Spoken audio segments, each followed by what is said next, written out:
So this is me getting ready to rappel down at Ouray.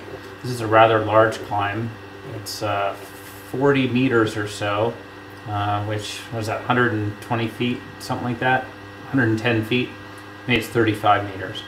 I'm putting on my rappel device here. I've tied my rope to a tree, and I've already got my crampons on. You wouldn't want to be next to that cliff right there if you didn't have crampons on.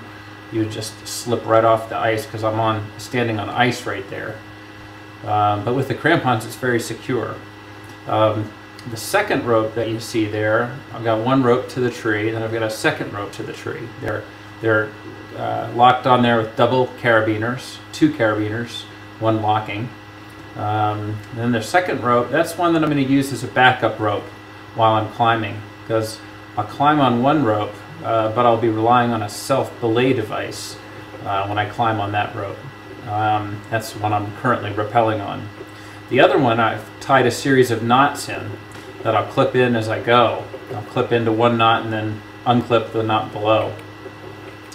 So anyway, here I am starting to rappel. It's always the hardest thing to just make yourself go off the edge of a cliff, trusting a rope. As you can see, I'm a little bit hesitant there. Once you get started, however, then you feel a little bit better. Now, the right hand is the brake hand. The left hand is on the rope. We call that the guide hand. The right hand, the brake hand, you never take that off the rope. If you were to take that off the rope and let go of it, you could just simply fall to the bottom. Although there would be some resistance in the fall because the rope would be slipping through your rappel device.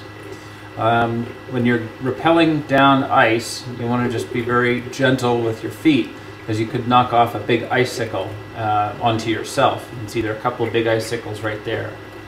So you just got to be sort of careful. And you don't want to step on your rope either. There you can see a little ice overhang there. It's just a beautiful thing. You see another climber in the side right there.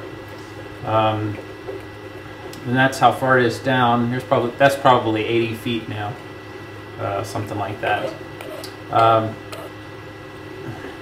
And yeah, about this point you really tend to be pretty relaxed because you're on rappel. There's nothing you can do. You just got to go. You can see the river down below. It's frozen mostly, but there's a hole where you can see the water going through. You can see those little knots that I've tied in the rope that are going to be my backup rope.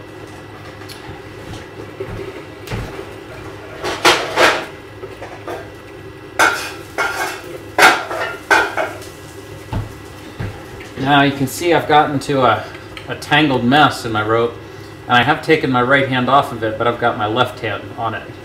And I shake it out and it easily goes down to the bottom. If it didn't easily go down to the bottom, I would have had to have wrapped the rope around my leg or something so I could use both hands in getting it untangled. So that's the rappel. You can see right there is the other water.